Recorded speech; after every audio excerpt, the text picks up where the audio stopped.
Quel est ce commencement? Quel est cet état d'enfant qui est essentiel, vital et indispensable? Il s'agit simplement de notre propre connaissance, reçue, sans intermédiaire et personnelle du Seigneur. Absolument rien d'autre ne compte pour le Seigneur, et nous pouvons assez justement mettre tout le reste de côté. Cela a pu être une longue suite d'histoires dans le monde du péché et d'apostasie, d'indifférence ou d'hostilité à l'égard de Dieu, ou notez-le, une vie longue d'étroite collaboration avec les choses de Dieu, soit en y étant nés, soit plus tard, en intégrant un foyer chrétien où nous étions entourés par toutes les choses de Dieu. Beaucoup d'enseignements, de vérités, beaucoup de choses en lien avec le Seigneur. Nous étions au milieu de tout cela. Et d'une certaine manière, nous en faisions partie.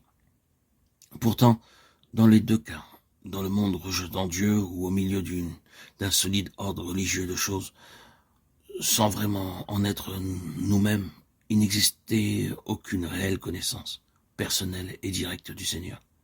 Et ces deux cas n'ont aucune importance en ce qui concerne le Seigneur. Le Seigneur dit que vous ayez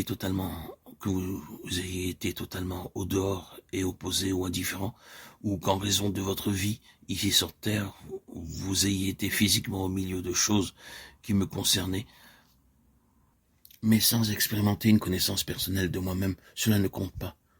Ce n'est pas une histoire avec moi. L'histoire avec moi est uniquement celle de votre propre connaissance personnelle de Christ.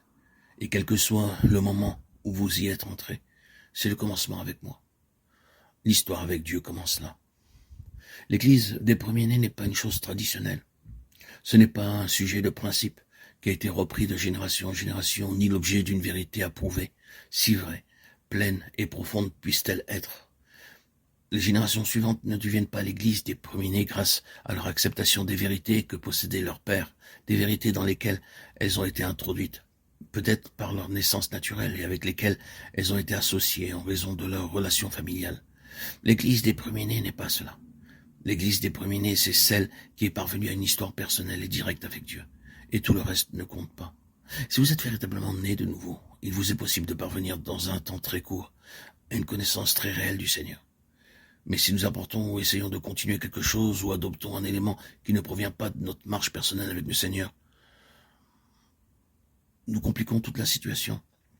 Ces propos, bien évidemment, vont à l'encontre d'un certain ordre et d'un certain courant, mais d'un autre côté, de quelle valeur elle est, quel fardeau, quel revers une histoire peut être si nous l'autorisons. Bien sûr, nous pouvons aussi permettre à des années vides de relation avec Dieu de générer en nous beaucoup de détresse et nous faire ressentir qu'à cause du temps important perdu dans nos vies, nous ne pouvons jamais parvenir à aucune plénitude et nous devons nous contenter de très peu. Or, ceci est vraiment une mauvaise attitude et ce n'est pas celle que le Seigneur prend.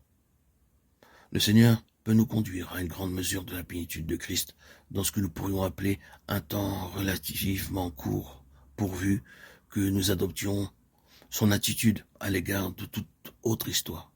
Elle prend fin avec la croix du Seigneur Jésus, et l'histoire spirituelle commence dans une union avec lui dans sa résurrection. Cela donne à Dieu une voie dégagée. Puis encore dans d'autres cas, ô combien de fois l'éducation religieuse a été un obstacle. Grandir dans une atmosphère fébrile de choses spirituelles n'aide pas toujours. Remerciez Dieu pour toute chose potentiellement utile une fois que nous sommes sur le bon chemin et dans la bonne position. Mais avant que nous ayons notre propre connaissance personnelle de Dieu, tout cela peut être pour nous d'un grand fardeau, d'un grand poids, d'une grande mort et d'aucune utilité.